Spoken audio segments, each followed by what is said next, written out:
Grinders, welcome back. It's your boy Pokewinger. Today I have something new for you guys. We had a legend of the game react to one of our videos, and I thought we would do a reaction to his video. So it's definitely a little new, especially for me. I definitely don't have something like this happen too often, so I thought I'd share it with you guys. So just to show you kind of who this guy is, his name is Ryan. He is a spin and go legend. He has a master spin and go course for you guys who want to study spin and goes. He's on pokercoaching.com with Jonathan Little. So you guys can look up this site. He has his own YouTube channel called Three-Handed Poker. He makes spin and go videos. He has says here, 1.4 million in online profits. He does courses on GTO Wizards, spin courses, whole bunch of things. He's also a member of Team 651. I've talked about these guys for a few months now. I've got to know them. I watched Tomo play on the live Twitch channel. Really respect Tomo. Super nice guy. I've talked to a couple of the other team members. Seem like all classy, good guys, solid poker players, and just a good community. They also have a Discord channel if you guys want to follow them on Discord. You just kind of fill them out. And then, so a few things for you guys to look at. This isn't like a plug like I get paid or know them. It's literally just a friendly community that through just talking to them, from following them and following each other, it's kind of just happened organically. So Ryan here did a video on my last video. Just before I even get into that, though, I just want to tell you kind of how I view myself as a poker player. Some of you guys already know this because I talk about things all the time. It seems like Ryan is the first time he just stumbled across my video, so he doesn't know too much about me. But I've been playing poker on and off for 20 years. Played all different type of formats. I've definitely played a lot of spin and goes. I've played probably about 75,000 games now, but I've never been coached, never gone through a coaching program. I've never really done traditional studies like charts and stuff like that. Like I've studied a bit of the Nash chart, but my study is more from watching YouTube videos, Twitch, and kind of just brainstorming with poker players. I have my best friend Mike Vera. We talk poker strategy all the time, and I'm constantly talking to guys on Twitch. And I also ask questions that you guys ask me, even though I think I have an answer for you. Like a standard question, like how many binds do you recommend to play spin and goes? Like I have my answer, but I still ask the questions just like you guys do, because everyone has a different answer, and it's nice to pick people's brain. So I'm constantly bouncing ideas too. So this is a video we can kind of watch together. I'll jump in and out from him talking, and I'll tell you kind of what my thoughts are. So he right away, hopefully you guys can hear this. Because I think this is the difference between the higher stakes. I really don't mind the flat against the higher stake reg, because we get a great combination for defending on many turns and rivers. When he goes this size, though, it really just makes me think he wants to control the pot size of the pot. So turn comes a king. It doesn't bring any backdoor equity. So in position's range here is really just kind of weakened by this. Other than I didn't start the whole video with you guys, but I pretty much you guys can look up the link and watch his whole breakdown.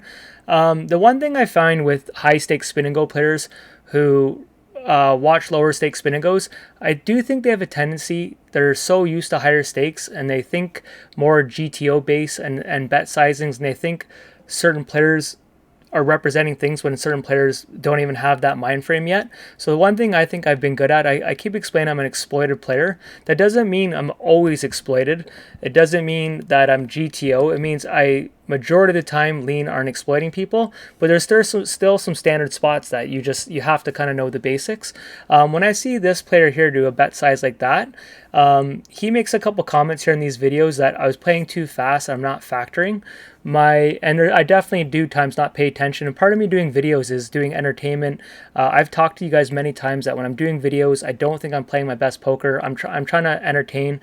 If I'm monotone and just saying, okay, on this spot we should do this, and I'm just telling you my thought process, I definitely do that throughout the videos. And I've had some videos where I only do poker breakdowns, and then I've had feedback before that people are like, hey, we want to get to know you.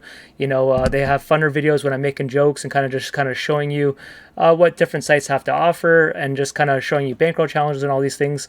So I kind of mix it up if I'm just talking strategy. I've done videos where I don't even talk. I just play music for an hour. I say, play your own music. I'm just going to grind. So I've kind of done different things over the years. But me playing fast, I'm used to playing sometimes 6 tables at a time. And I'm also been playing for many years, and I also play speed chess. So I've been playing 1 minute speed chess for about 10 plus years. And part of playing speed chess is before your opponent even makes a move, you're already thinking of, if they do this, what are you going to do? So when I see a player do a check or a min bet or something like that, and it looks like I have no reaction to what they're doing, you kind of already have a couple plays set in your head that if they do this, you're going to do that, and if you're doing that. So just because you're playing fast, it doesn't always mean you're not putting thought into that. And just because you check really fast, it doesn't mean that you wouldn't do it with your strong hands or just with your weak hands or vice versa. The more you'd see me play, you'd realize that even though I'm playing super fast, it doesn't mean one thing. You'll see me play super fast in spots where I could be completely opposite. I could be completely nutted or have nothing. And I'm just checking back extremely fast. It's just something I do. I don't always do it. And based on certain players I play, and without him knowing what tags I have for players, if they're red players or what that, not knowing what that means, it's hard to give a full reaction. But anyways, he makes a lot of good points in this video that I definitely have to learn from. But I just wanted to kind of explain to you my thoughts. Combos. So but I'm going to fast forward to a spot here. Find the cool, I think the cool and everything like that. Have some traps in your range. Like it's going to be a board that gets triple barreled there. Here we flat the Jack 10 suited. I actually think this is good in the lower stakes. Yeah, we don't need to be showing off bankrolls or whatever like that. Like no one needs to see that. So here Ryan just makes a comment that I don't need to be showing my bankroll. Guys, most of you guys would know this by now. I've been sharing my journey for the last couple of years. When I hide my bankroll I've done it for a month or two, people all message me, and the conspiracies are on YouTube. People think I go bankrupt, I lose all my money. Sometimes I find it cringe showing my bankroll, but because I've been doing challenges, my main thing is to sharing my journey with you guys, showing you that it's possible to make money doing what you want to do, and also just being transparent with you guys. And I find if I don't share that journey, people just lose interest.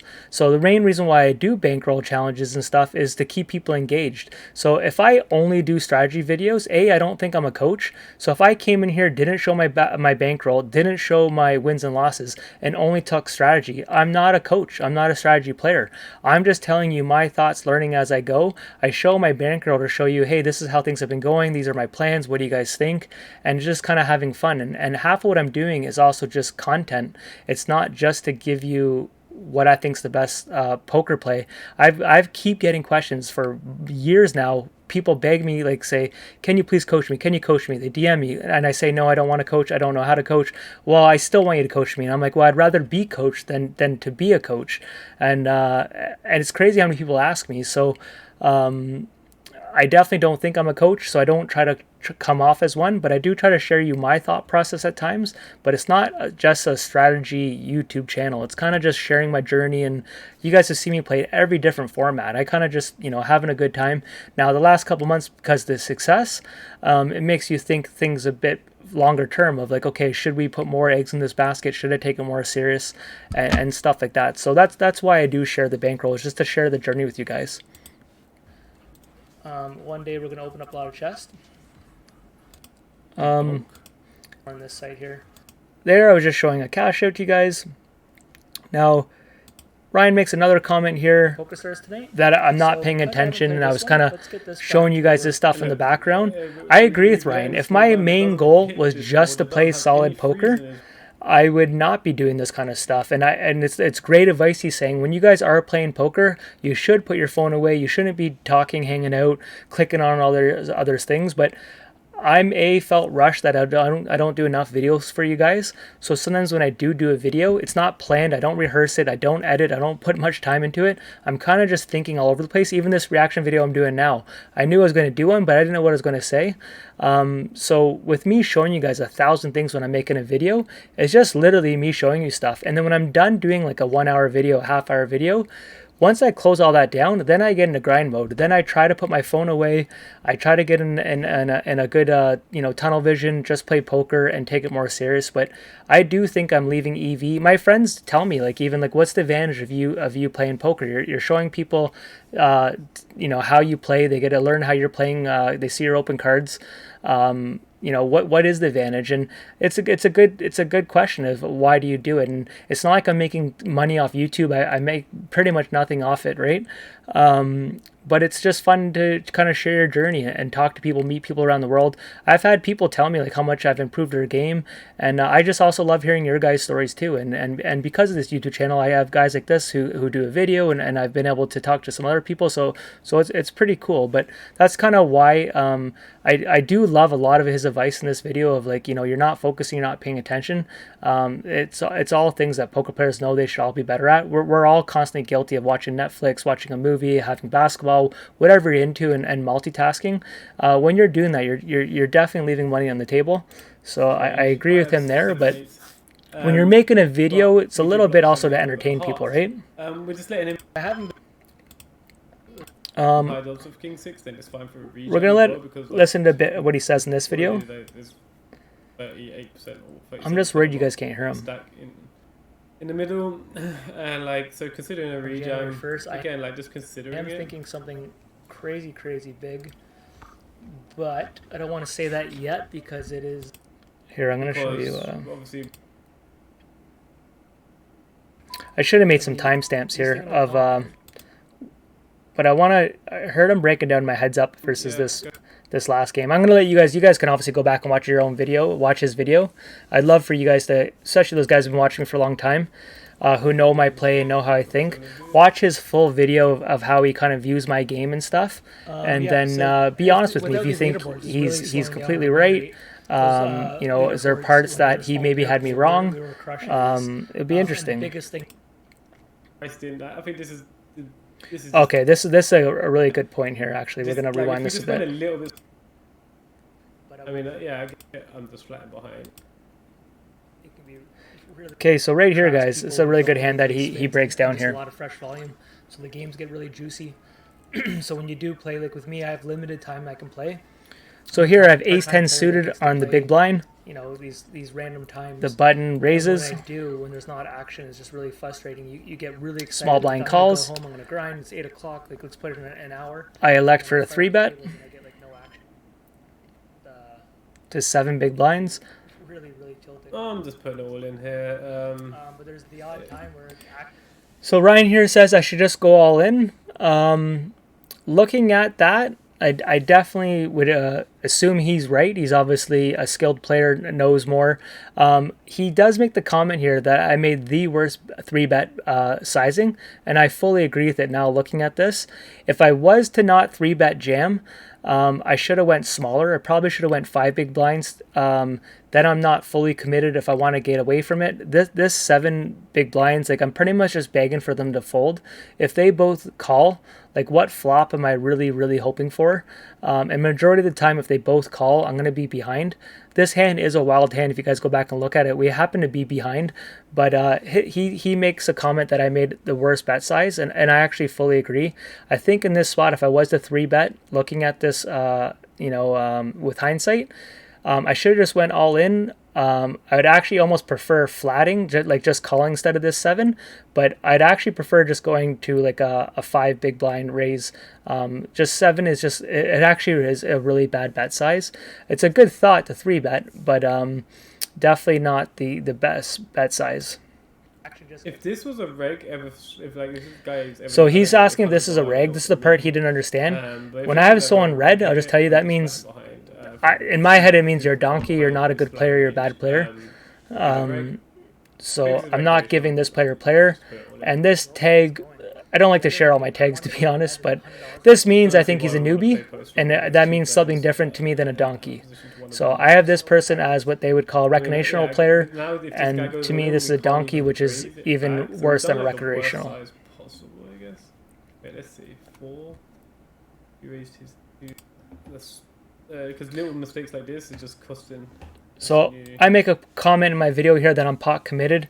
He agrees. He said I'm even more than pot committed, but I can only commit to the current pot. I knew that if it was more, I'd have to call more. But basically, I don't want to break down everything he says because it's going to be an extremely long video.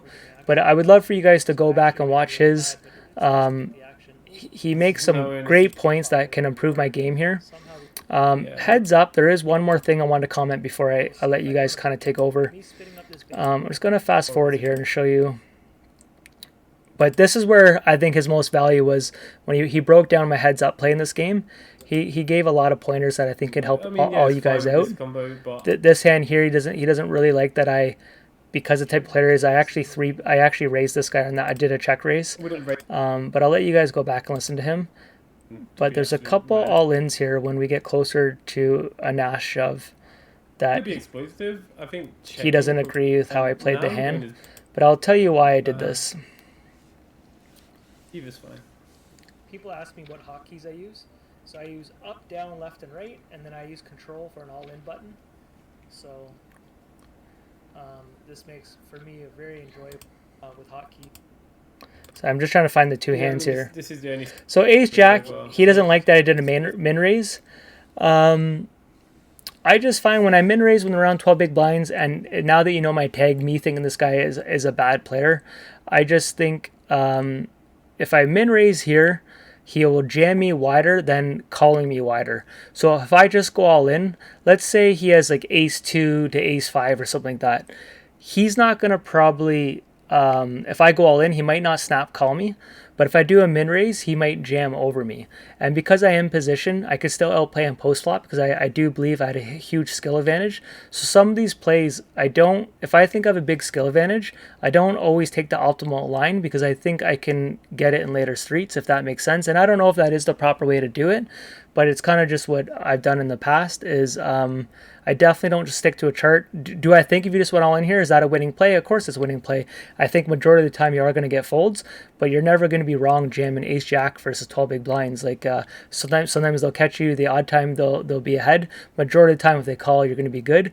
But I thought I'd get more value by doing a min raise, seeing that he could just check it. I mean, he could just call, he checks flop, we take it down, so we get a couple big blinds there, or there's a chance he'll come over top of us. Of course, there'll be the odd flop that hits him, but I don't look at poker like the odd time we're going to lose a flop by min raising because low cards come. I'm not afraid to put myself in bad positions. I feel like I can get away from them. Obviously, it's a safer play by just going all in. They don't have to worry about hard decisions, but I'm not really worried about poker in that sense for the stakes I'm currently playing. It's quite cool to min raise. Let's go. Another spot, I think he preferred me just to jam there. I went for a min raise. As a general, These aren't the two hands I wanted to show you, but I didn't timestamp. queen 10 suited.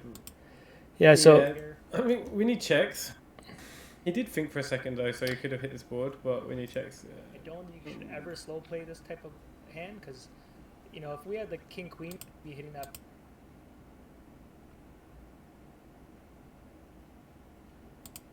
That could be in our range. We're calling, we're jamming. You're playing explosively. I like your VPIP. VPIP's very good. And maybe like. well, guys, I can't find that hand. I honestly, I've been rushed all day. Basically, I do want to say thank you to Ryan. You guys can pay for his coaching, and something I might reach out to him in the future. Right now, my schedule's a little crazy. I definitely think he made some key points in this video I can learn from, but my main thing I've also wanted to just kind of defend myself in this is just because I'm playing fast doesn't always mean I'm not thinking things through. I have played a lot of poker.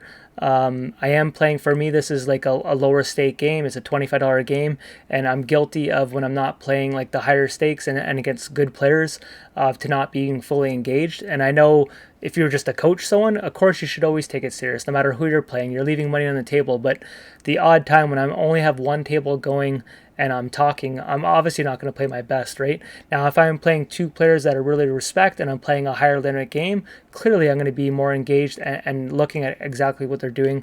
But I'm guilty when I do think I have a skill advantage and I'm feeling very comfortable. Sometimes I'm more laid back and missing maybe some key spots that are leaving a bit of money on the table, but overall aren't really like killing me.